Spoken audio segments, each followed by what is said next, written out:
Hello friends, दोस्तों मैं भागचंद गौतम आप सभी का अपने यूट्यूब चैनल परफेक्ट एजुकेशन में एक बार फिर से बहुत बहुत स्वागत है। दोस्तों आज की इस क्लास में हम द्विघात समीकरण एक नया चैप्टर जो बीजगणित का चैप्टर है वो स्टार्ट करने जा रहे हैं। इसके पहले हमने पिछली क्लासों में जो संख्या पद्धति में एक चैप्टर आया था वो था वास्तविक संख्याएँ, उसको भी हमने कंप्लीट कर दिया है, फिनिश कर दिया है। फिर इसके बाद बीजगणित है। बीजगणित में बहुपद, दो चरों वाले रैखिक समीकरण युग्म, इनको भी हमने फिनिश कर दिया है। दोस्तों आपको बता दें कि संख्या पद्धति हाई स्कूल का जो हम सिलेबस पढ़ा रहे हैं मैथ का, तो जो संख्या पद्धति का जो चैप्टर है वो 5 अंकों का आता है। 5 अंकों के क्वेश्चन उसमें से 100% आते हैं। इसके बाद है बीजगणित। बीजगणित 18 अंकों की आती है। तो बीजगणित में हमने बहुपद और दो चरों वाले रैखिक समीकरण युग्म, इनको भी हमने फिनिश कर दिया है। इसके बाद जो अगला चैप्टर है वो है द्विघात समीकरण। तो द्विघात समीकरण आज हम पढ़ेंगे। तो द्विघात समीकरण में क्या क्या आता है वो सब हम इस क्लास के माध्यम से बताएंगे। तो दोस्तों जिन्होंने अभी तक चैनल को सब्सक्राइब नहीं किया है तो चैनल को सब्सक्राइब कर लें और वीडियो को लाइक कर दें और अपने फ्रेंड्स में अधिक से अधिक शेयर करें। तो दोस्तों हम स्टार्ट करते हैं द्विघात समीकरण।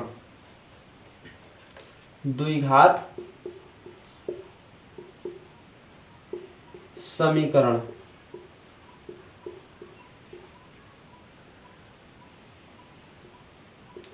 द्विघात समीकरण। तो द्विघात समीकरण क्या होता है, ठीक है, इसको हम देखते हैं। पहले इसकी परिभाषा बता देते हैं, क्योंकि जो चैप्टर है, चैप्टर के रिलेटिव जो भी क्वेश्चन है उनको तो सबसे पहले हमें कंफर्म करना है। तो जो द्विघात समीकरण है इसको हम इंग्लिश में बोलते हैं क्वाड्रेटिक इक्वेशन।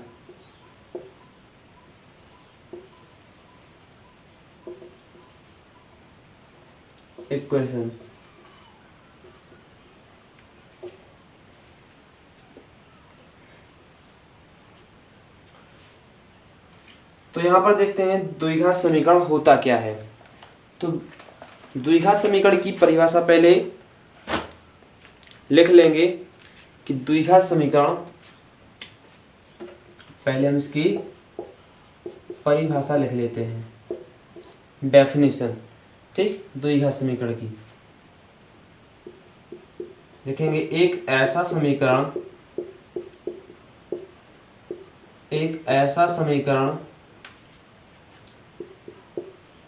जिसमें किसी चर राशि की अधिकतम घात 2 हो। द्विघात समीकरण कहलाता है। ठीक है दोस्तों, तो परिभाषा इसकी क्या है कि एक ऐसा समीकरण जिसमें किसी चर राशि की अधिकतम घात 2 हो, द्विघात समीकरण कहलाता है। जैसे उदाहरण के लिए, जैसे हमने यहाँ पर लिख दिया है 2x² + 3x + 7 = 0। तो यहाँ पर देखेंगे चर राशि क्या है, x। चर राशि क्या है, x, ठीक है। तो यहाँ पर x की अधिकतम घात कितनी है, यहाँ पर देखेंगे 1 घात है, यहाँ पर कितनी है 2। तो 2 से अधिक घात कहीं पर नहीं है, तो ये द्विघात समीकरण हो जाएगा। अगर यहाँ पर हम इसकी अधिकतम घात 1 कर देते हैं तो वो रैखिक समीकरण कहलाता है। इसको हमने पिछली क्लासों में हमने इसको अच्छे से डिफाइन किया है, तो आप जाकर के वहाँ पर देख सकते हैं। इसी वीडियो की डिस्क्रिप्शन बॉक्स में हम उसकी लिंक डाल देंगे, वहाँ से आप जाकर के पिछली क्लासों को देख सकते हैं। तो दोस्तों ये है द्विघात समीकरण। अगर हम इसकी घात अधिकतम 2 से कर देते हैं तो वो द्विघात समीकरण नहीं कहलाता है। अगर 2 से कम भी कर देते हैं तो भी वो द्विघात समीकरण नहीं कहलाएगा। तो हमें अधिकतम घात कितनी देखनी है, 2। केवल अधिकतम वो भी चर राशि की, केवल चर राशि की होना चाहिए। अगर अचर पे यहाँ पर हम 7 की घात 2 कर दें और यहाँ पर 1 कर दें या 3 कर दें तो यहाँ पर ये द्विघात समीकरण नहीं कहलाएगा, क्योंकि 7 है जो वो अचर राशि है। ठीक है, यहाँ पर ये x है वो एक चर राशि है, तो हमें केवल चर राशि की घात देखना है। तो अब आगे हम इसके क्वेश्चनों को हल करते हैं। यहाँ पर देखिए पहली जो एक्सरसाइज है इसको देखते हैं। एक्सरसाइज है 4.1। एक्सरसाइज है 4.1। परिभाषा आप लोगों ने लिख ली होगी, बिल्कुल नोट्स बनाते जाइए।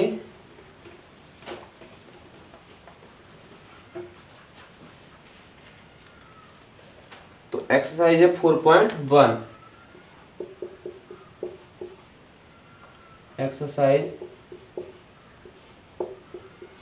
4.1 पहला क्वेश्चन है इसका, जांच कीजिए कि क्या निम्न द्विघात समीकरण हैं। जांच कीजिए कि क्या निम्न द्विघात समीकरण हैं। क्वेश्चन देख लीजिए, स्क्रीन पर लग चुका है। जांच कीजिए कि क्या निम्न द्विघात समीकरण हैं। पहला है x + 1 का whole square is equal to 2x - 3। Second है x² - 2x is equal to -2 into 3 - x। Third है, इस प्रकार से यहाँ पर 8 क्वेश्चन दिए गए हैं, तो हमें इनमें से जांच करना है कि क्या ये द्विघात समीकरण हैं या नहीं है। तो यहाँ पर हम कोई 1-2 क्वेश्चनों को जांच करके दिखा देते हैं, बाकी आप लोग कर सकते हैं आसानी से। तो पहला जो क्वेश्चन है यहाँ पर देख लेते हैं, x + 1 का whole square is equal to 2x - 3। ये है, हमें द्विघात समीकरण देखना है। तो यहाँ पर x + 1 का होल स्क्वायर है, तो x + 1 का होल स्क्वायर हम इसको खोल देते हैं। ठीक है, ओपन कर देते हैं, तो आ जाएगा x² + 1 का स्क्वायर प्लस 2x। यहाँ पर 2 का मल्टीप्लाई कर देंगे तो 2x - 2 3 जा 6। यहाँ पर इसको एक साइड ले आते हैं, पक्षांतर कर देते हैं, तो हो जाएगा x²। 2x से 2x कट जाएंगे, ठीक, और 6 इधर आएगा तो माइनस का है तो इधर प्लस का हो जाएगा, और 1 का स्क्वायर 1 ही होता है, तो प्लस का यहाँ पर क्या हो जाएगा 7 इज इक्वल टू 0। तो यहाँ पर देखेंगे x की अधिकतम घात कितनी है, 2 है। यहाँ पर x की अधिकतम घात कितनी है, 2। तो यहाँ पर ये क्या हो जाएगा, एक द्विघात समीकरण है। तो यहाँ पर लिख देंगे हम, अतः दिया गया समीकरण एक द्विघात समीकरण है। ठीक है, तो यहाँ पर हमने ये देख लिया कि चर की घात कितनी है, अधिकतम 2 से ज्यादा नहीं है और 2 से कम भी नहीं है, तो ये क्या कहलाएगा, कौन सा समीकरण कहलाएगा, ये एक द्विघात समीकरण कहलाएगा। इसी प्रकार से हम नेक्स्ट क्वेश्चन को देख लेते हैं। जिसको समझ में नहीं आया एक बार फिर से देख लें। यहाँ पर x + 1 का होल स्क्वायर है, इसको हमने a + b का होल स्क्वायर से खोल दिया। जो होता है ना, a + b का होल स्क्वायर बराबर a² + b² और प्लस 2ab। तो यहाँ पर a की जगह पे है x और b की जगह पे 1, इसको हमने खोल दिया तो a² + b² प्लस 2ab। तो x² + 1 का स्क्वायर प्लस 2 × 1 × x, ये हो जाएगा 2x। यहाँ पर 2 का मल्टीप्लाई कर दिया, 2x माइनस और 2 का गुणा 3 में कर दिया, 6 आ गया है। 2x से 2x कट जाएगा, 6 को इधर लाएंगे तो माइनस का था तो ये प्लस का हो जाएगा, 1 इसमें जुड़ जाएगा, 7 हो जाएंगे। x² + 7 is equal to 0। यहाँ पर x की घात अधिकतम कितनी है, 2। अतः दिया गया समीकरण क्या है, एक द्विघात समीकरण है। आशा करता हूँ आप सभी के लिए अच्छे से समझ में आ गया होगा। इसके बाद हम नेक्स्ट क्वेश्चन देखते हैं। नेक्स्ट क्वेश्चन है इसका,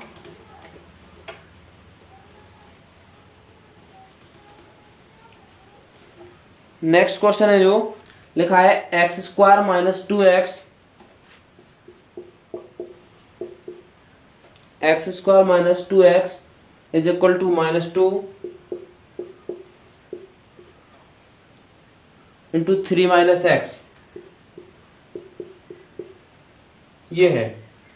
तो यहां पर देखेंगे एक्स स्क्वायर माइनस 2x -2 का मल्टीप्लाई कर देंगे तो माइनस के 6 हो जाएंगे और माइनस माइनस प्लस हो जाएंगे 2x। ठीक है, इसको हम इधर लाएंगे, दूसरी साइड पक्षांतर कर देंगे तो क्या हो जाएगा, एक्स स्क्वायर यहाँ पर 2x प्लस का है, इधर आएगा तो माइनस का हो जाएगा तो जुड़ जाएगा तो 4x और 6 इधर माइनस किया है तो ये इधर प्लस के हो जाएंगे इज इक्वल टू 0। तो यहाँ पर भी देखेंगे हम कि चर राशि है x, चर राशि क्या है x, तो x की अधिकतम घात यहाँ पर 1 है, यहाँ पर 2 है, तो ये भी एक द्विघात समीकरण है। तो यहाँ पर भी लिख देंगे अतः यह एक द्विघात समीकरण है। यह भी एक क्या है, एक द्विघात समीकरण है। इसके बाद नेक्स्ट क्वेश्चन देखते हैं। ठीक है, बहुत ही आसान है द्विघात समीकरण की जांच करना। हमें केवल जो चर राशि है उसमें अधिकतम घात 2 दिखा देना है। अगर 2 नहीं आती है तो यहाँ पर लिख देंगे कि यह एक द्विघात समीकरण नहीं है। तो जो हमने 2 क्वेश्चन हल करके दिखाए हैं वो दोनों के दोनों द्विघात समीकरण थे। तो लिख देंगे अतः दिया गया समीकरण एक द्विघात समीकरण है। नेक्स्ट देखते हैं x minus 2 x plus 1, x minus 2 into x plus 1 is equal to x minus 1 x plus 3, x minus 1 और एक्स प्लस 3। क्या करेंगे हम, इसका मल्टीप्लाई कर देंगे x का x में तो हो जाएगा x square plus x minus 2x और माइनस 2। यहाँ पर भी मल्टीप्लाई कर देंगे दोनों का, x का x में एक्स स्क्वायर प्लस x का 3 में 3x, फिर माइनस 1 का x में तो माइनस x और माइनस 1 का 3 में तो माइनस 3। यहाँ पर हम देखेंगे एक्स स्क्वायर, इनको पूरा का पूरा हम इस साइड लेते आते हैं तो हो जाएगा एक्स स्क्वायर प्लस यहाँ पर ये हो जाएगा x में से 2x घटा देंगे तो माइनस का x बचेगा और माइनस की 2 है, इधर लाएंगे माइनस का एक्स स्क्वायर हो जाएगा, 3x में से x घट जाएगा तो 2x बचेगा, इधर आएगा तो माइनस के 2x हो जाएंगे, इधर प्लस के 3 हो जाएंगे is equal to 0। X square से एक्स स्क्वायर कट जाएगा। ठीक, यहाँ पर क्या बचा है माइनस एक्स और माइनस 2x तो हो जाएंगे माइनस के 3x और 3 में से 2 माइनस हो जाएंगे, प्लस का 1 बचेगा इज इक्वल टू 0। यहाँ पर हम देखते हैं कि चर की अधिकतम घात कितनी है 1। यहाँ पर चर की अधिकतम घात कितनी है 1, यहाँ पर 2 नहीं है तो ये द्विघात समीकरण नहीं कहलाएगा, यह एक रैखिक समीकरण है। तो यहाँ पर लिख देंगे हम अतः यह एक द्विघात समीकरण नहीं है, यह एक द्विघात समीकरण नहीं है। ये हो गया है। इस प्रकार से हमें 8 ही क्वेश्चनों को बारी बारी से इनको दिखा देना है कि अगर चर की अधिकतम घात 2 है तो वो एक द्विघात समीकरण है, अन्यथा वह एक द्विघात समीकरण नहीं कहलाएगा। तो आशा करता हूँ ये सब आप लोग कर लोगे बड़े ही आसानी से, किसी भी प्रकार की समस्या नहीं आएगी। अब आगे अगले क्वेश्चन पर जाते हैं। लिखा है, चलो इसको साफ कर देते हैं। जो नेक्स्ट क्वेश्चन है देखिए, लिखा है निम्न स्थितियों को द्विघात समीकरणों के रूप में निरूपित कीजिए। क्वेश्चन देखिए, इसका पहला स्क्रीन पर है। एक आयताकार भूखंड का क्षेत्रफल 528 मीटर स्क्वायर है। क्षेत्र की लंबाई मीटरों में चौड़ाई के दोगुने से 1 अधिक है। हमें भूखंड की लंबाई और चौड़ाई ज्ञात करनी है। तो इसको हमें क्या करना है, द्विघात समीकरणों के रूप में निरूपित करना है। ठीक है, लिखा है पहला, सबसे ऊपर लिखा है निम्न स्थितियों को द्विघात समीकरणों के रूप में निरूपित कीजिए। तो इसका जो पहला क्वेश्चन है इसको फिर से दोहरा देते हैं। देख लीजिए, एक आयताकार भूखंड, एक आयताकार भूखंड है, उसका क्षेत्रफल दिया है 528 मीटर स्क्वायर। क्षेत्र की लंबाई चौड़ाई के दोगुने से एक अधिक है। क्षेत्र की जो लंबाई है वो चौड़ाई के दोगुने से एक अधिक है, तो हमें भूखंड की लंबाई और चौड़ाई ज्ञात करनी है। ठीक, तो इसको पहले हम क्या करेंगे, द्विघात समीकरण में निरूपित कर लेंगे, और द्विघात समीकरण में निरूपित करने के बाद उसकी लंबाई और चौड़ाई हम ज्ञात कर सकते हैं। तो यहाँ पर हम लिख लेते हैं, क्वेश्चन तो आपने देख ही लिया है। यहाँ पर एक आयत बना लेते हैं, ये आयत हो गया है। क्वेश्चन में क्या है, इसका क्षेत्रफल दिया है, क्षेत्रफल दिया है 528 मीटर स्क्वायर, 528 मीटर स्क्वायर। अगर हम चौड़ाई को a मान लेते हैं, ठीक है, अगर चौड़ाई को हम a मान लेते हैं, तो क्वेश्चन में लिखा है चौड़ाई के दोगुने से एक अधिक है इसकी लंबाई, तो इसकी लंबाई कितनी हो जाएगी, दोगुने से एक अधिक, 2a + 1 हो जाएगी इसकी लंबाई। तो यहाँ पर हम लिख लेंगे, भाषा बनाएंगे, माना कि दिए गए आयताकार भूखंड की चौड़ाई a मीटर है। ठीक, तब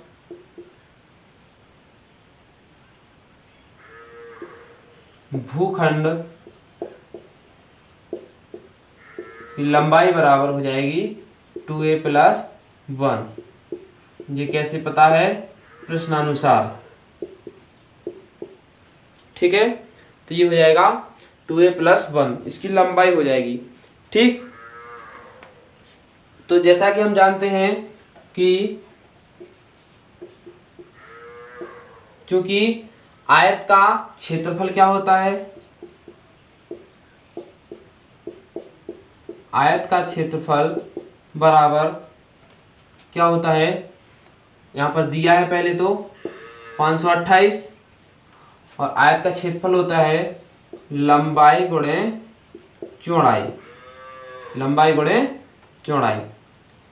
तो लंबाई गुणे चौड़ाई यहाँ पर 528 हो गया ये, और लंबाई और चौड़ाई कितनी दी है, लंबाई हो गई 2a + 1 और चौड़ाई है a, 528। ठीक, यहाँ पर a का मल्टीप्लाई कर देंगे तो कितना हो जाएगा, 2a² + a, और बराबर में हो जाएगा 528। ठीक है, 528। यहाँ पर क्या करेंगे, हम इसके गुणनखंड कर देते हैं। ठीक है, इसको हमें सॉल्व करना है। 528 को इस साइड लाएंगे तो 2a² + a - 528 = 0। ये हो गया। तो क्या करेंगे, हम इसके गुणनखंड कर देंगे। यहाँ से हम 2 को हटाएंगे, यानी 2 का यहाँ पर गुणा कर देंगे 528 में, तो कितना हो जाएगा, 1056। कितना हो जाएगा, 1056, 1056। ये हो गया है 1056। अब हमें दो संख्याएं ऐसी ढूंढना है कि जिनका गुणा करने पर 1056 आ जाए और घटाने पर 1 आ जाए। तो ऐसी दो संख्या हमें ढूंढना है। तो ऐसी दो संख्याएं कौन कौन सी होंगी, हमें ये देख लेना है। तो इसको हम यहीं तक रहने देते हैं, क्योंकि क्वेश्चन में लिखा था कि केवल इसके द्विघात समीकरण के रूप में निरूपित कीजिए। तो ये हमारा द्विघात समीकरण बन गया है, तो हम बस इतना ही लिख देंगे। ठीक है, इतना ही लिख देंगे, और इसमें थोड़ी सी भाषा ऐड कर देंगे। लिखेंगे, अतः आयताकार भूखंड की चौड़ाई द्विघात समीकरण 2a² + a - 528 को संतुष्ट करती है। तो यहाँ पर लिख देंगे हम, अतः अतः आयताकार भूखंड की चौड़ाई, आयताकार भूखंड की चौड़ाई, भूखंड की चौड़ाई जो मीटर में दी गई है, ठीक है। द्विघात समीकरण, द्विघात समीकरण 2a² प्लस a माइनस 528 बराबर 0 को संतुष्ट करती है, ठीक है। तो बस हमें केवल एक द्विघात समीकरण प्राप्त करना था, तो ये हमारा द्विघात समीकरण प्राप्त हो गया है, ठीक है। इसी प्रकार से हम नेक्स्ट क्वेश्चन को पढ़ेंगे अच्छे से, और उसकी जो परिभाषा है या जो उसकी भाषा है, लैंग्वेज है, जो क्वेश्चन बोल रहा है उसके अनुसार हमें उसका भी एक द्विघात समीकरण प्राप्त करना है। तो इसको हम साफ कर देते हैं, अगले क्वेश्चन पर पहुंचते हैं। तो हमारा जो क्वेश्चन था वो देखते हैं। दोस्तों वीडियो को जिन्होंने अभी तक लाइक नहीं किया है तो कृपया वीडियो को लाइक कर लें, और जो पहली बार वीडियो को देख रहे हैं चैनल को सब्सक्राइब करना ना भूलें, और सब्सक्राइब करने के बाद बगल में एक बेल आइकन बना रहता है उसको जरूर प्रेस कर लें, ताकि सबसे पहले आपको अगली क्लास की नोटिफिकेशन प्राप्त हो सके। तो इसका जो नेक्स्ट क्वेश्चन है इसको देखते हैं। क्वेश्चन स्क्रीन पर लग गया है, देखो लिखा है 2 क्रमागत धनात्मक पूर्णांकों का गुणनफल 306 है। 2 क्रमागत धनात्मक पूर्णांकों का गुणनफल 306 है। हमें पूर्णांकों को ज्ञात करना है। तो 2 क्रमागत धनात्मक पूर्णांक हैं, ठीक है। 2 क्रमागत धनात्मक पूर्णांक हैं और उनकी गुणनफल कितना है, 306। तो यहां पर लिख लेंगे हम, माना कि 2 क्रमागत धनात्मक पूर्णांक, अगर हम पहले को x मान लेते हैं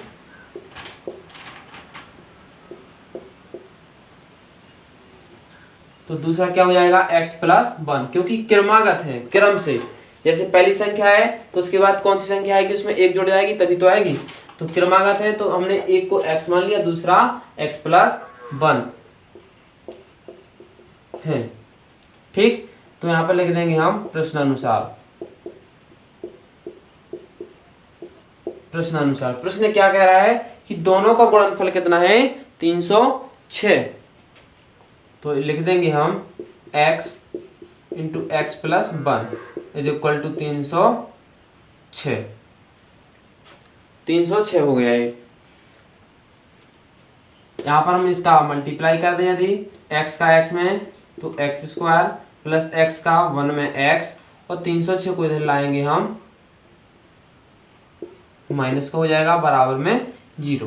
तो यहाँ पर देखो, यहाँ पर ये भी एक द्विघात समीकरण हमें प्राप्त हो गया है।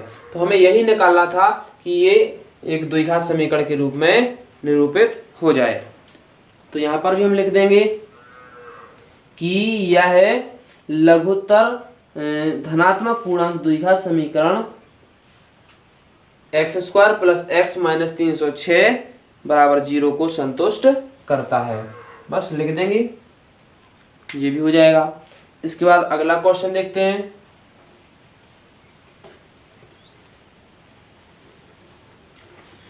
नेक्स्ट क्वेश्चन है, रोहन की मां उससे 26 वर्ष बड़ी है। क्वेश्चन देखिए स्क्रीन पर लग चुका है।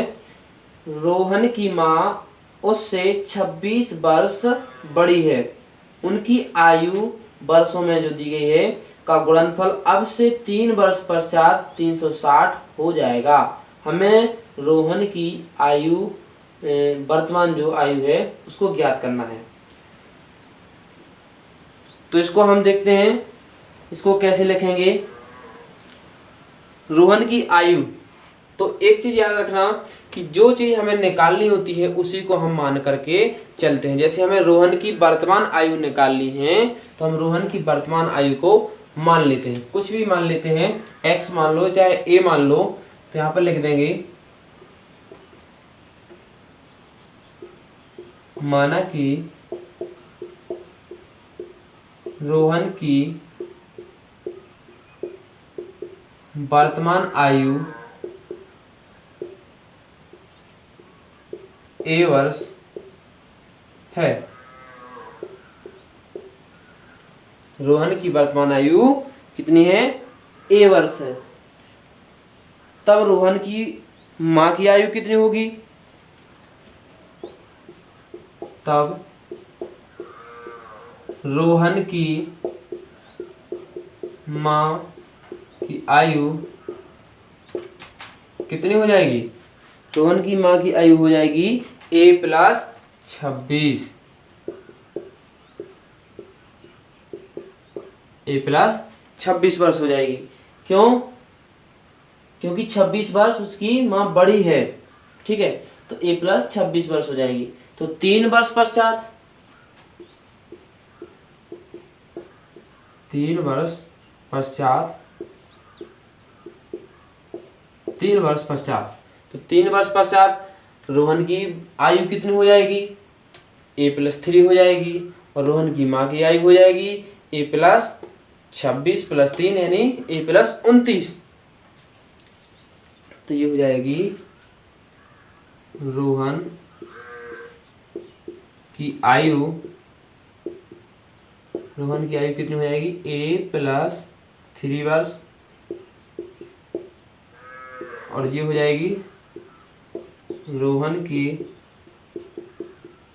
माँ की आयु a प्लस 26 प्लस 3 यानी a प्लस 26 और 3 29 वर्ष। कितनी हो जाएगी? a प्लस 29 वर्ष। ये हो गया है। अब क्वेश्चन में दे रखा है कि उनकी जो आयु है 3 वर्ष पश्चात, उनका गुणनफल कितना है? 360। तो बस हम कर देंगे प्रश्नानुसार।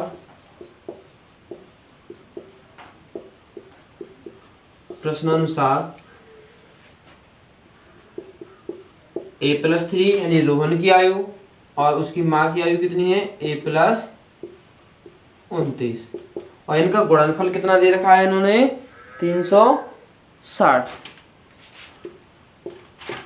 इनका मल्टीप्लाई कर देते हैं तो a का a में हो जाएगा a स्क्वायर प्लस a का 29 में 29a प्लस 3 का a में 3a प्लस 29 गुणे 3 कर देंगे, 3 नाम 27 और 3 दूनी 6 और 2 8, 87 बराबर 360।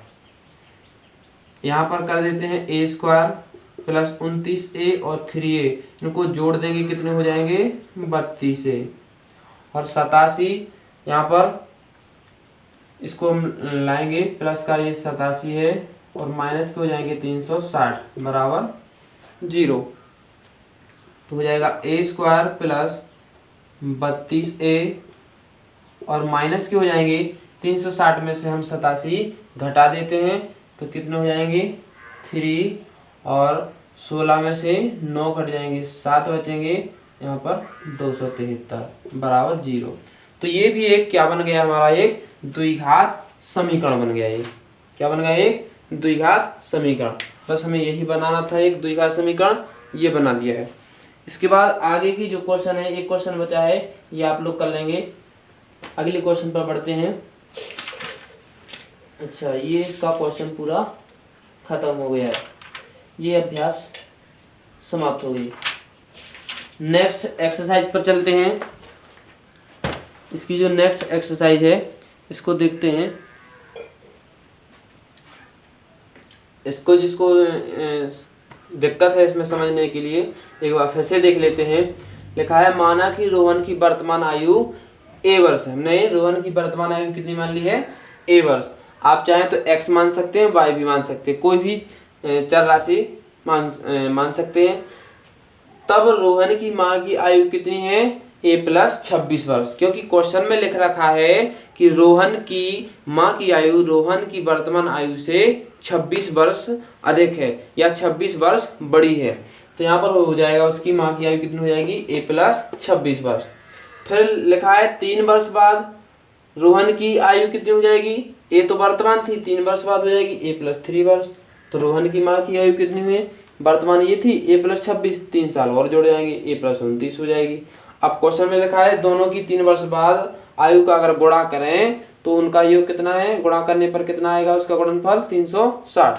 तो हमने दोनों को गुणा करके बराबर में 360 रख दिए, इनका हमने मल्टीप्लाई कर दिया, गुणा कर दिया, ये हमने द्विघात समीकरण बना दिया। ये द्विघात समीकरण बन गया। तो बस हमें यही बनाना था कि इसको हमें द्विघात समीकरण के रूप में निरूपित करना था। ये हो गया है। एक क्वेश्चन बचा है, ये आप लोग कर लोगे, रेलगाड़ी वाला है, बिल्कुल ऐसा ही, केवल उसका हमें द्विघात समीकरण बना देना है। आगे बढ़ते हैं अगली एक्सरसाइज पर। 4.2 एक्सरसाइज है 4.2।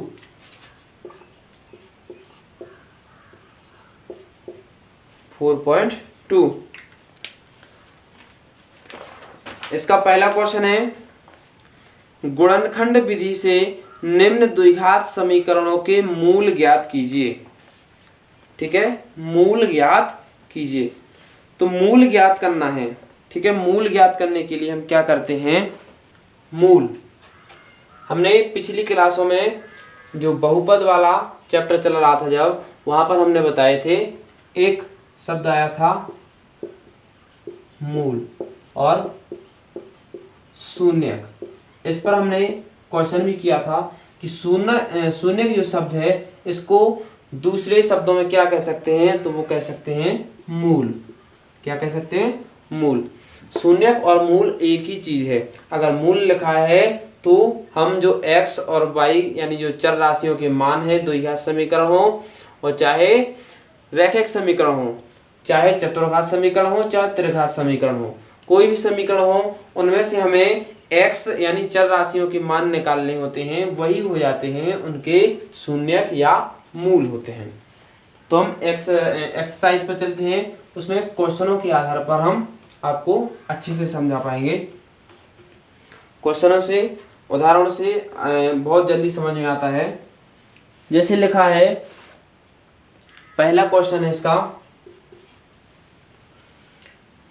x² - 3x - 10 x² - 3x - 10 = 0। ये पहला क्वेश्चन है। ठीक, इसका पहला क्वेश्चन है। तो पहले हम क्या करेंगे, इसके गुणनखंड, स्पष्ट लिखा है क्वेश्चन में कि गुणनखंड विधि से, तो पहले हम इसकी गुणनखंड कर लेते हैं। तो गुणनखंड कैसे करेंगे, हमें दो संख्याएं ढूंढना है जिनका गुणा करने पर 10 आ जाए और घटाने पर 3 आ जाए। तो 5 दूनी 10 और 5 में से 2 घटा देंगे, 3 बचेंगे। तो यहाँ पर जो 3x है इसको हम दो भागों में तोड़ देंगे। तो x² - 5x + 3x 2x और -10 = 0। इन दोनों में हम x कॉमन ले लेते हैं, तो क्या बचेगा, x यहाँ पर -5 प्लस इन दोनों में हम 2 कॉमन ले लेते हैं, तो x - 5 = 0। अब ये पार्ट अलग है, ये पार्ट अलग है, इन दोनों पार्टों में हम x - 5 कॉमन ले लेते हैं। तो यहाँ पर क्या बचेगा, x प्लस यहाँ पर ये कॉमन ले लिया, ये वाला, तो बचेगा 2 = 0।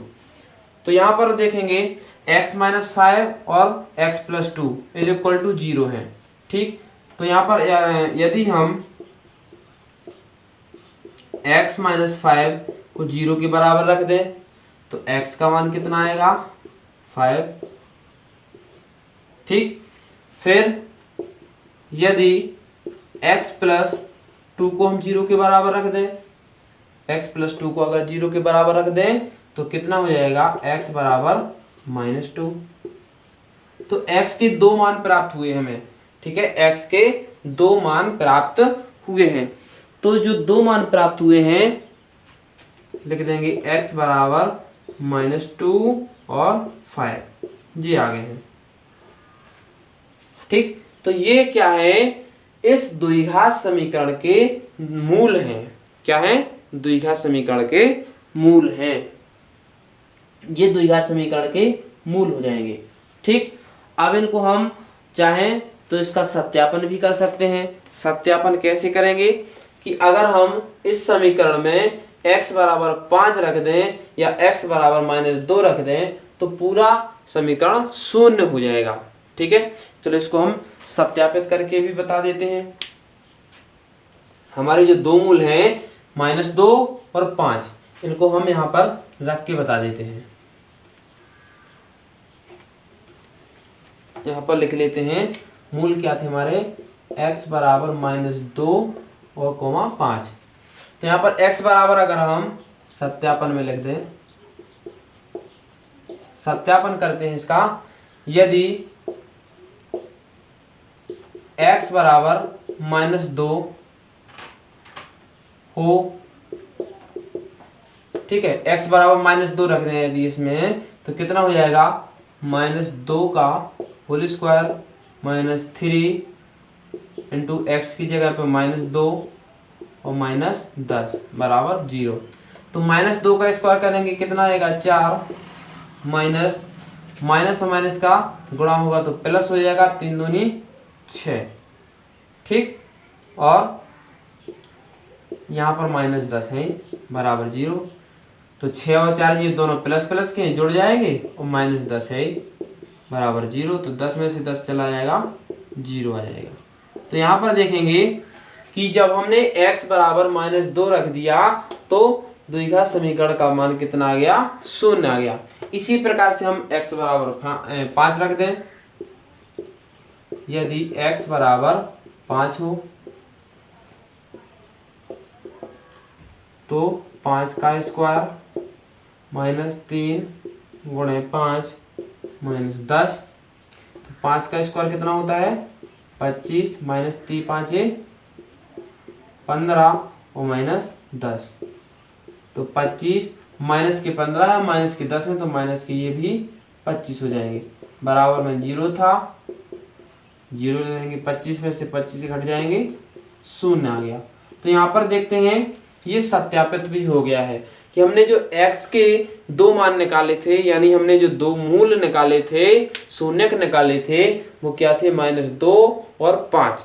अगर हम इसका सत्यापन करना चाहें तो इसमें जो दिया गया समीकरण है उसमें हम दोनों को बारी बारी से रख के देख सकते हैं, और जब रखेंगे तो उनका जो वैल्यू है उसका जो वैल्यू है यानी उसका मान है वो 0 निकल के आता है। तो इस प्रकार से हम उसको सत्यापित भी कर सकते हैं। इसी प्रकार से एक क्वेश्चन और देखते हैं इसका। नेक्स्ट क्वेश्चन है इसका, नेक्स्ट क्वेश्चन क्या है इसका, 2x² + x - 6। 2x² + x - 6 = 0। तो यहाँ पर देखेंगे अगर स्क्वायर वाले पद के साथ कोई अचर राशि गुणा में रहती है तो इसका हम गुणा यहाँ पर कर देते हैं। तो 6 का गुणा कर देंगे हम 2 में, यानी 2 छक्के 12, 2 छक्के 12। तो यानी दो संख्या हमें ऐसी ढूंढना है कि जिनका गुणा करने पर हमें 12 प्राप्त हो जाए और घटाने पर 1 हो जाए। तो कौन कौन सी हो जाएंगी, 4 और 3। 4 तिया 12 और 4 में से 3 घटा देंगे, 1 बचेगा। तो यहाँ पर इसके हम गुणनखंड कर लेते हैं पहले। तो ये हो जाएगा 2x² + 4x - 3x - 6 = 0। ठीक, तो हमने दो भागों में तोड़ दिया x को, 4x - 3x और माइनस के 6 बराबर 0 ये लिख दिया। यहाँ पर इन दोनों में हम 2x कॉमन ले सकते हैं। 2x कॉमन ले लिया तो क्या बचा, x + 2। यहाँ पर माइनस के 3 कॉमन ले सकते हैं तो हो जाएगा x + 2 इज इक्वल टू 0। यहाँ पर हम देखेंगे ये पार्ट अलग है, ये पार्ट अलग है, ठीक है, ये दोनों पार्ट अलग अलग हैं। तो x+2 इसमें भी गुणा में, इस x+2 दोनों में है, तो x+2 यहाँ पर हम कॉमन ले लेते हैं, ठीक। तो यहाँ पर 2x बचा शेष, माइनस यहाँ पर 3 बचा, इज इक्वल टू 0। अब यहाँ पर देखेंगे ये दोनों क्या है, गुणा में है और बराबर में क्या है, 0। तो क्या होगा, यदि x+2 इज इक्वल टू 0 कर दें, यानी x+2 का मान अगर 0 के बराबर रख दें, तो यहां से हमें क्या मिलेगा, x का मान -2। x का मान कितना मिलेगा हमें, -2। और यदि 2x - 3 इज इक्वल टू 0 रख दें, तो क्या मिलेगा हमें, 2x इज इक्वल टू 3 और x बराबर 3/2। x का मान हमें क्या मिलेगा दूसरा, 3/2। तो हमारे जो दो मूल प्राप्त हुए हैं, -2 और 3/2, ये दो मूल प्राप्त हो गए हैं। अब इनका सत्यापन करना चाहें तो जैसे हमने पिछले क्वेश्चन में इसको सत्यापित करके बताया था एक एक करके, कि पहले इस समीकरण में हम x का मान -2 रख दें तो भी 0 आ जाएगा, फिर x का मान 3/2 रख दें तो भी इसका मान 0 आ जाएगा। तो इस प्रकार से हम इसको सत्यापित कर सकते हैं। आशा करता हूं कि आप सभी के लिए अच्छे से समझ में आ गया होगा। और जिन्होंने अभी तक वीडियो को लाइक नहीं किया, लाइक कर दें। जो पहली बार चैनल पर आए हैं तो चैनल को सब्सक्राइब कर लें और बेल आइकन को जरूर प्रेस कर लें, ताकि अगली क्लास की सूचना सबसे पहले आप तक पहुंच सके। आगे बढ़ते हैं। इसमें जो अगले क्वेश्चन है, एक और क्वेश्चन इसका हम कर देते हैं, बाकी दो आप लोग खुद करेंगे।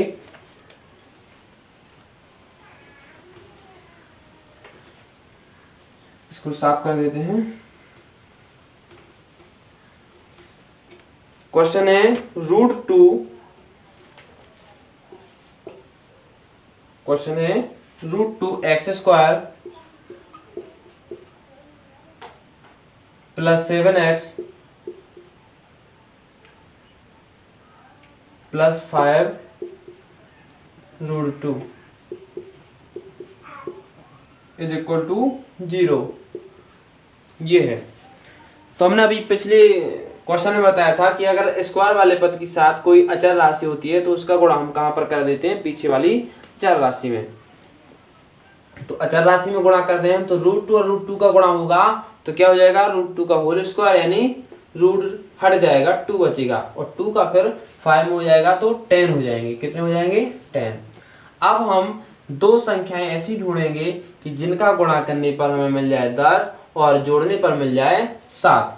तो 5 और 2 कौन कौन सी मिल जाएंगी, 5 और 2। तो 5 दूनी 10 और 5 और 2 7। तो यहाँ पर हम क्या करेंगे, √2x² + 5x + 2x, या ऐसा लिख सकते हैं, यहाँ पर 2 लिख दें और यहाँ पर 5 लिख दें। किसी को दिक्कत तो नहीं है। आगे हमने 2 लिख दिया और 5 पीछे लिख दिया, और यहाँ पर क्या है, 5 √2 = 0। अब क्या करेंगे, यहाँ पर √2x² प्लस जो 2 है इसको हम लिख सकते हैं √2 × √2x। x तो यहाँ पर है ही, प्लस इसी प्रकार से 5 को भी, 5 को लिखने की जरूरत नहीं है। तो यहाँ पर हम क्या करेंगे, 5x जो का त्यों लिखा रहने देंगे और 5 √2 0। इन दोनों में हम क्या, √2x कॉमन ले लेंगे, तो यहाँ पर बचेगा x प्लस, तो क्या हो जाएगा, x प्लस, यहाँ पर क्या बचेगा, x plus √2, x plus √2, plus इन दोनों में हम 5 कॉमन ले लेंगे, क्या बचेगा, x प्लस √2 = 0। यहाँ पर x प्लस √2 ये कॉमन आ रहा है, ये कॉमन ले लिया, बचेगा क्या, √2x + 5 = 0। तो यहाँ पर फिर से वही कंडीशन बन गई है कि दोनों संख्याएं गुणा में है, बराबर में 0 है, तो एक बार इसको 0 कर देते हैं, एक बार इसको 0 कर देते हैं।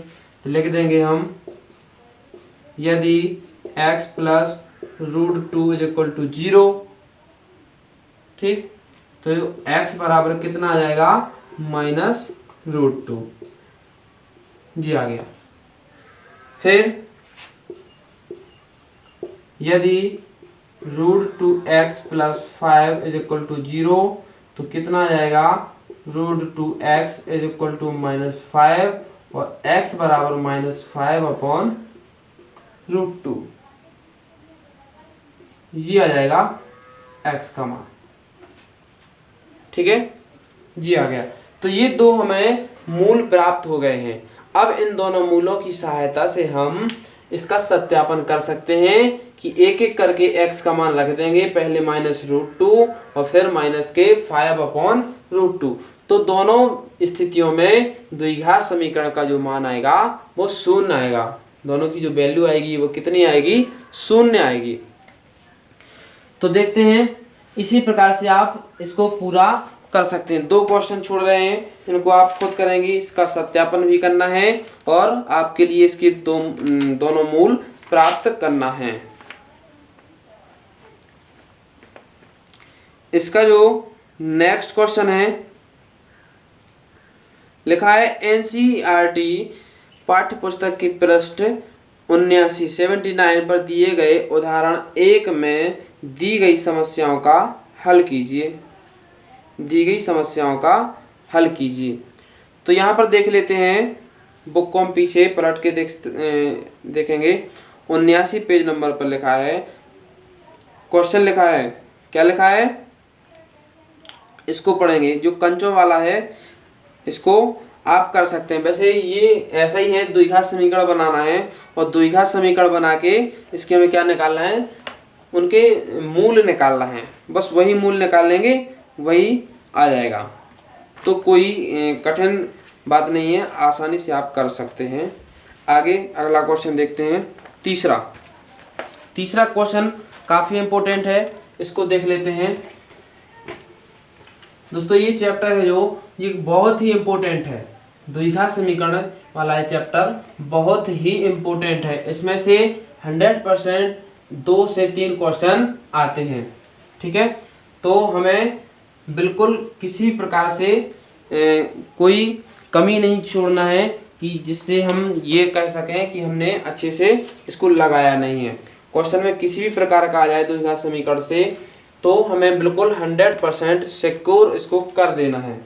क्वेश्चन है, स्क्रीन पर लग चुका है, लिखा है तीसरा क्वेश्चन, ऐसी 2 संख्याएं ज्ञात कीजिए जिनका योग 27 हो और गुणनफल 182 हो। ऐसी 2 संख्याएं ज्ञात कीजिए जिनका योग 27 और गुणनफल 182 हो। ठीक है, तो इसको हम वैसे तो 2 विधियों से कर सकते हैं। ठीक, तो हम जो द्विघात समीकरण वाली विधि है उसको पहले बताएंगे। ठीक, दूसरी विधि भी हम बताएंगे इसकी। देखते हैं क्या लिखा है क्वेश्चन, ऐसी 2 संख्याएं ज्ञात कीजिए जिनका योग 27 हो। ठीक, तो माना कि एक संख्या x है, तब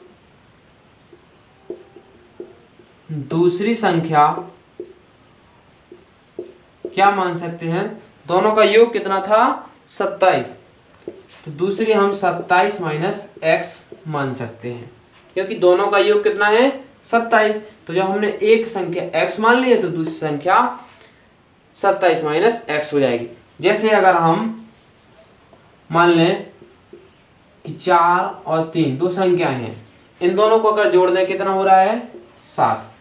ठीक, अगर इनमें से हम एक संख्या हमें पता है, मान लो 3 हमें पता नहीं है, और दूसरी संख्या हमने x मान ली, तो क्या होगा कि दोनों संख्याओं का योग तो दिया है हमें कितना, 7, और एक संख्या भी हमें ज्ञात हो गई है 4, तो दूसरी संख्या कितनी हो जाएगी, तो हम इसमें से इस संख्या को घटा देंगे तो ये संख्या हमें प्राप्त हो जाएगी। 7 में से 4 घटा देंगे, कितना आ जाएगा 3। 3 की जगह पर हमने क्या लिखा था x, यहाँ पर 3 था, 3 की जगह पर हमने x मान लिया था। मान लें यहाँ पर हमें इसका पता नहीं है, तो 7 में से जब हम 4 घटा देंगे तो कितना आ जाएगा 3 आ जाएगा। तो इसी प्रकार से जब हमने एक संख्या मान ली x और दोनों संख्याओं का योग कितना था 27, तो 27 में से हम पहली संख्या को घटा देंगे तो दूसरी संख्या प्राप्त हो जाएगी। ये तो हो गया। अब इसके बाद लिखा है और इनका गुणनफल 182 हो। जब दोनों संख्या हमें प्राप्त हो गई हैं तो दोनों का गुणनफल कितना होना चाहिए 182। तो फिर से लिख देंगे प्रश्नानुसार हो जाएगा x और 27 माइनस x, इनका गुणनफल कितना है 182। इनका हम गुणा कर देंगे तो कितना हो जाएगा 27x minus x square is equal to 182। ठीक, इन दोनों को हम उस साइड ले जाएंगे तो यहाँ पर 0 बचेगा, बराबर कितना हो जाएगा x square minus 27x plus 182। 0 को हम चाहें तो उस साइड लिख सकते हैं। ठीक, ये लिख दिया हमने x square minus 27x plus 182। अब हमें इसके क्या करना है गुणनखंड करना है, यानी मूल निकालना है। ठीक, मूल निकालेंगे यानी x का मान निकाल लेंगे। जब x का मान निकल आएगा तो हमें एक संख्या प्राप्त हो जाएगी। फिर दूसरी संख्या निकालना है तो 27 में से घटा देंगे तो दूसरी संख्या भी प्राप्त हो जाएगी। तो इसको हम कैसे हल करेंगे कि दो संख्याएं ढूंढेंगे जिनका गुणा करने पर कितना होना चाहिए 182 और जोड़ने पर होना चाहिए 27। ठीक है, जोड़ने पर 27। तो दो संख्याएं कौन कौन सी होंगी वो देखते हैं। तो वो दो संख्याएं जो होंगी 13 और 14। 13 और 14 का गुणा करके देख लेते हैं 182 आ जाएगा। 13 चौको 52, 13 एकम 13 और 5 18। दोनों को जोड़ दें तो 4 दिन 7, 2 और 2 सॉरी 1 और 1 2 27 हो गया है। तो यहाँ पर हम लिख देते हैं इसको x square minus 13x minus 14x plus 182 is equal to 0। इन दोनों में हम x कॉमन ले लेंगे तो बचेगा x माइनस 13 माइनस यहाँ पर हम 14 कॉमन ले लेंगे तो बचेगा x minus 13 is equal to 0। यहाँ पर हम x माइनस 13 कॉमन ले लेंगे तो यहाँ पर बचेगा x माइनस 14 बराबर 0। ये हो गया है। ठीक, तो एक बार हम इसको 0 कर देंगे, एक बार इसको 0 कर देंगे पिछले क्वेश्चन की तरह। तो यदि हम x माइनस 13 बराबर 0 तो x बराबर कितना आ जाएगा 13। फिर यदि x माइनस 14 बराबर 0 कर दें तो क्या आ जाएगा x बराबर 14।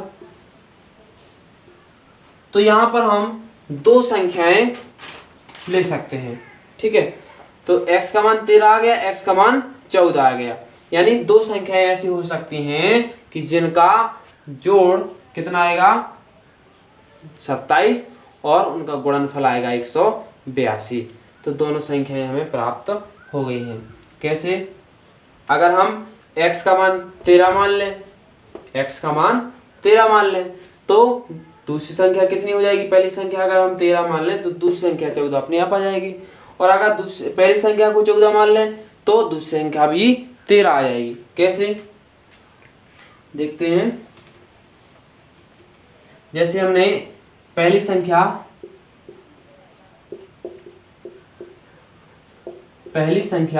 हमने क्या मान ली है 13, तो दूसरी संख्या क्या होगी? दूसरी संख्या क्या है 27 माइनस एक्स। तो 27 माइनस एक्स की जगह पर हमने क्या मान लें 13 माना है। तो 27 में से 13 घटा देंगे तो दूसरी संख्या 14 आ जाएगी। एक तो ये हो गई कंडीशन। और दूसरी कंडीशन क्या है, यदि पहली संख्या हम 14 मान लें, दूसरी संख्या पहली संख्या अगर हम 14 मान लें, इसको हम हटा देते हैं कि ये नहीं हमें लेना है, ये लेना है केवल।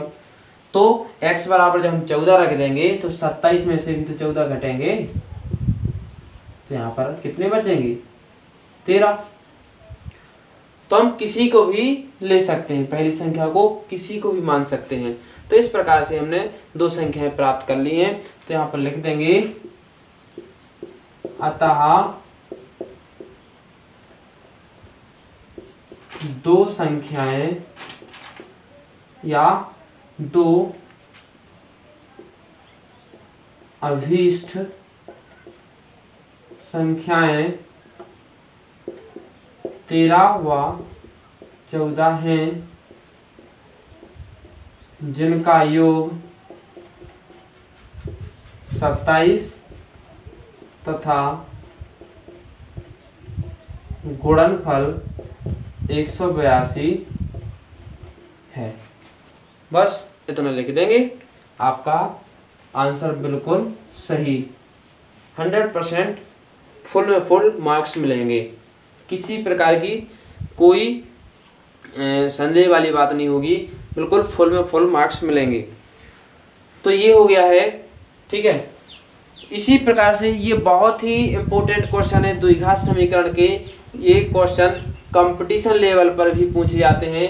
अगर अभी से ही क्लियर करते जाएंगे तो कंपटीशन आगे इंटर के बाद जो कंपटीशन की तैयारी करते हैं उसमें किसी भी प्रकार की कोई समस्या नहीं आएगी।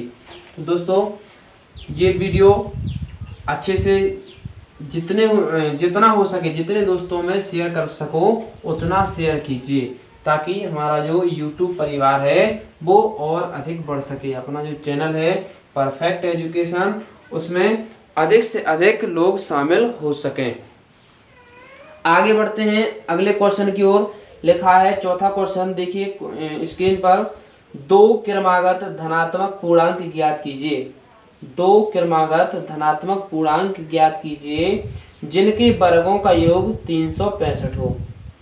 दो क्रमागत धनात्मक पूर्णांक, ठीक है, क्रमागत हैं और धनात्मक भी हैं, ठीक, और उनके वर्गों का योग कितना दिया है, 365।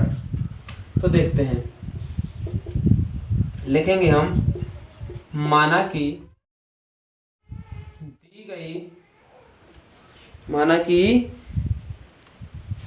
दी गई नहीं, यहाँ पर लिख देंगे, माना कि दो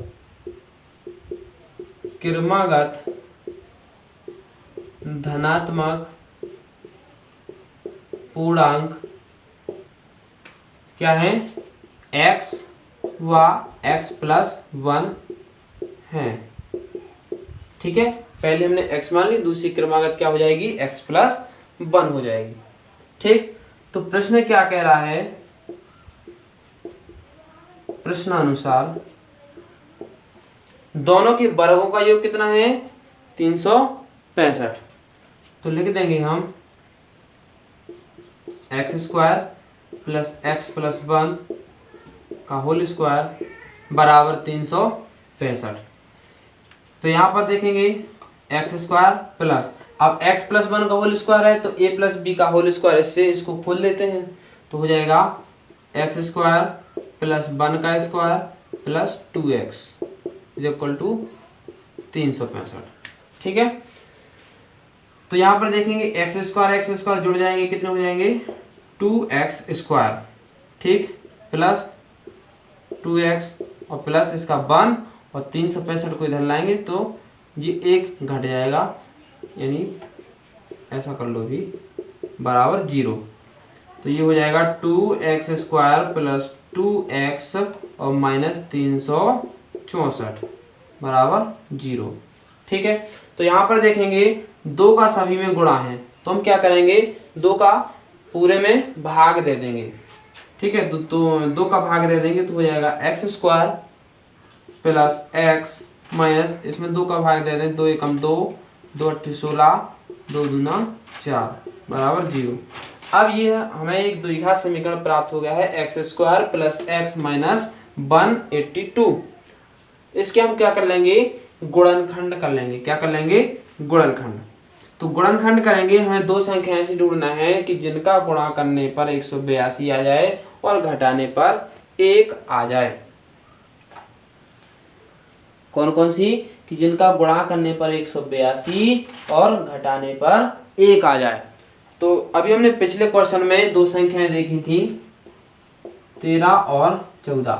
इनका गुणा करने पर कितना आ रहा था, 182। और अगर 14 में से हम 13 घटा देंगे तो 1 बचेगा।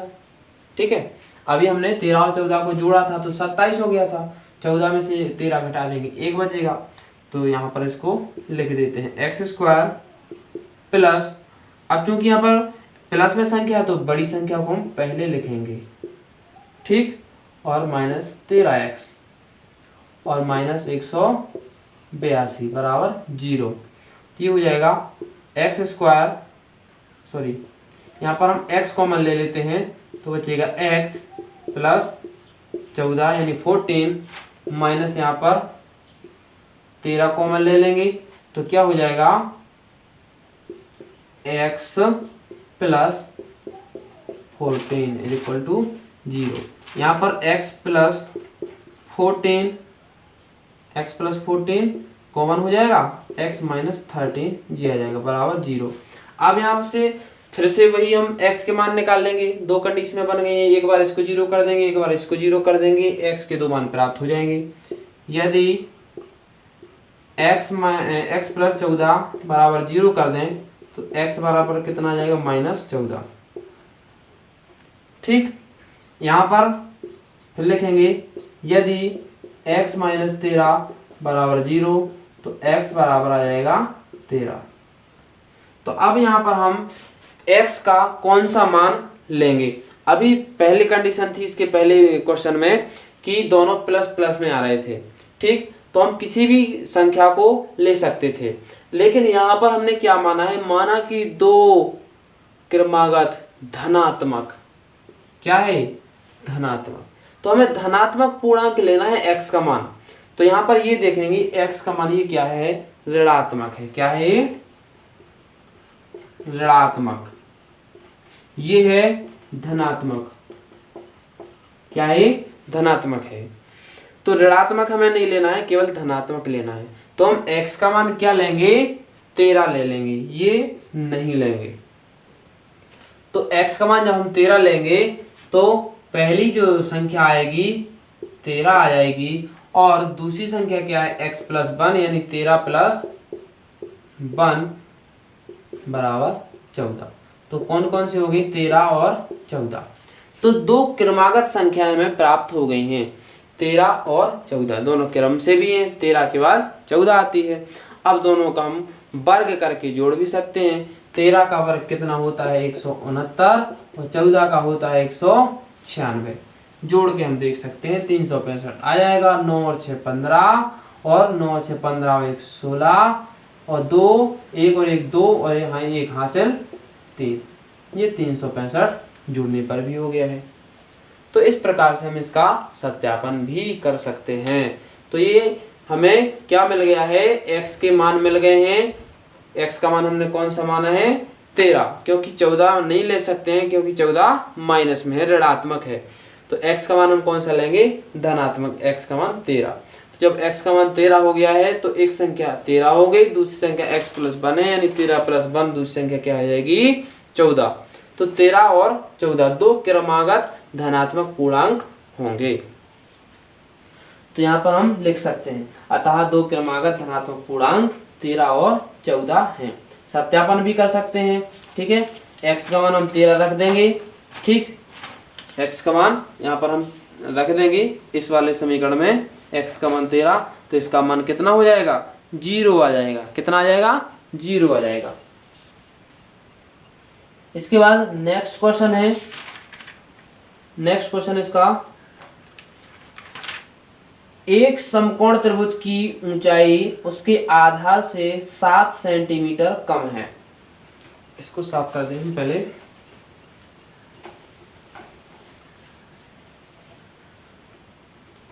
एक समकोण त्रिभुज, क्वेश्चन देखिए स्क्रीन पर लग गया है। एक समकोण त्रिभुज की ऊंचाई, कोई एक समकोण त्रिभुज है, ठीक है, एक कोई समकोण त्रिभुज है, समकोण त्रिभुज की ऊंचाई उसके आधार से 7 सेंटीमीटर कम है, उसके आधार से 7 सेंटीमीटर कम है। यदि हम उसके आधार को x मान लें तो उसकी ऊंचाई कितनी हो जाएगी, x माइनस 7, ये हो जाएगी। तो यहाँ पर हम क्या करते हैं, इसकी भाषा लिख लेते हैं, लिखेंगे माना कि दिए गए समकोण त्रिभुज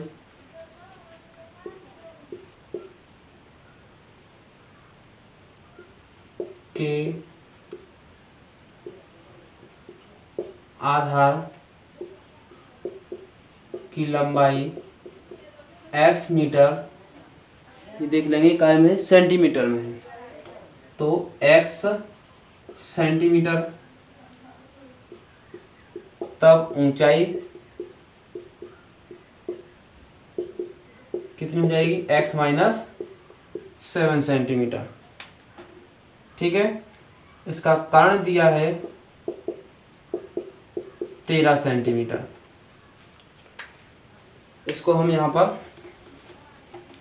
साइड में बना लेते हैं, कुछ इस प्रकार से है ये।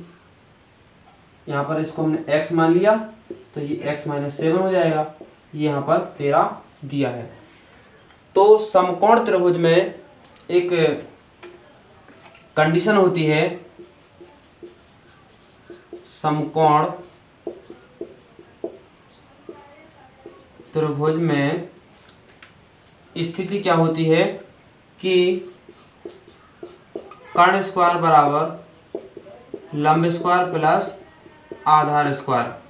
तो कर्ण कितना है, 13 का स्क्वायर प्लस लंब कितना हो जाएगा, ये x माइनस 7 का स्क्वायर प्लस आधार कितना है, x स्क्वायर। तो ये x square plus x minus 7 का होल स्क्वायर बराबर 13 का स्क्वायर, या हम इस प्रकार से लिख सकते हैं x माइनस 7 का whole square plus x square और बराबर में 13 का स्क्वायर हो जाएगा 169, ठीक। इसका हम होल स्क्वायर खोल देंगे a माइनस बी के होल स्क्वायर से, तो ये हो जाएगा x स्क्वायर प्लस 7 का स्क्वायर हो जाएगा 49 माइनस 2 सत्ते 14x, ठीक, प्लस x स्क्वायर है और बराबर में कितने हो जाएंगे, 169। x स्क्वायर जोड़ देंगे कितने हो जाएंगे, 2x स्क्वायर, ठीक, और माइनस के हो जाएंगे 14x और प्लस 49 माइनस के 169 बराबर 0। तो हो जाएगा 2x स्क्वायर माइनस 14x, इधर 49 घटा देंगे तो 0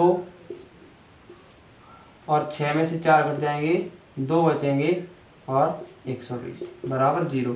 2 का पूरे में भाग दे देंगे तो बचेगा x square minus 7x minus 60। अब हम इसके गुणनखंड कर देते हैं। गुणनखंड क्या हो जाएंगे, x, यहाँ पर दो संख्याएं ढूंढनी है कि गुणा करने पर 60 आ जाए और घटाने पर 7 आ जाए, ठीक। तो 12 पंचे 60, 12 और 5, तो 12 और 5 का गुणा करने पर 60 आ जाएगा और 12 में से 5 घटा देंगे तो 7 आ जाएगा, 7 आ जाएगा। तो यहाँ पर लिख देंगे x square minus 12x plus 5x minus 60 बराबर 0, ठीक। यहाँ पर x कॉमन ले लेंगे तो बचेगा x माइनस 12 प्लस यहाँ पर 5 कॉमन ले लेंगे तो x माइनस 12 बराबर 0, ठीक है। इसको हम साफ कर देते हैं। तो ये हो जाएगा, यहाँ पर x माइनस 12 कॉमन ले लेंगे तो बचेगा x plus 5 is equal to 0। यहाँ पर x माइनस 12 है। तो अब देखेंगे यहाँ पर भी वही कंडीशन बन रही है कि एक बार इसको 0 कर देंगे, एक बार इसको 0 कर देंगे। जब इसको 0 कर देंगे तो x बराबर 12 आ जाएगा, और इसको 0 कर देंगे तो x बराबर -5 आ जाएंगे। ठीक है। अब चूंकि लंबाई माइनस में नहीं ली जाती है, लंबाई को माइनस में नहीं लिया जाता है, प्लस में ही ली जाती है उसको। ठीक, तो हो जाएगा x को हम x का मान कितना मानेंगे 12, इसको नहीं लेंगे क्योंकि ये ऋणात्मक मान है इसका। लंबाई हमेशा धनात्मक ली जाती है, तो x का मान कितना लेंगे हम 12। तो जो हमने एक संपूर्ण त्रिभुज बनाया था x का मान 12, तो हमने x किसको माना था, इसके आधार को। तो x बराबर कितना हो जाएगा 12, और इसकी ऊंचाई क्या मानी थी हमने x माइनस 7, यानी 12 में से हम 7 घटा देंगे, कितना आ जाएगा 5 आ जाएगा। ये 13 पहले से दी थी। तो दो अन्य भुजाएं कितनी आ जाएगी, एक 12 आ जाएगी और एक 5 आ जाएगी। ठीक है। तो इस प्रकार से हम इसकी आधार की लंबाई और इसकी ऊंचाई दोनों को हम प्राप्त कर सकते हैं। तो ये हो गया है। इसके बाद अगला क्वेश्चन है, ये आप लोग खुद करेंगे, ये आप लोगों को करना है, आप लोगों के लिए छोड़ देते हैं। ठीक है। और इसी क्वेश्चन के साथ हमारी जो एक्सरसाइज है 4.2 वो समाप्त होती है। मिलते हैं अगली क्लास में, जिसमें हम एक्सरसाइज 4.3 और आगे के क्वेश्चनों को हम सॉल्व कराएंगे। तो दोस्तों, कैसी लगी वीडियो हमें कमेंट बॉक्स में ज़रूर बताएं, और जिन्होंने वीडियो को लाइक नहीं किया है लाइक कर लें और अपने फ्रेंड्स में शेयर कर लें, और जो पहली बार चैनल पर आए हैं तो इसको चैनल को सब्सक्राइब कर लें। तो मिलते हैं अगली वीडियो में, तब तक के लिए thank you for watching this video. Have a nice day. देखते रहिए परफेक्ट एजुकेशन। धन्यवाद।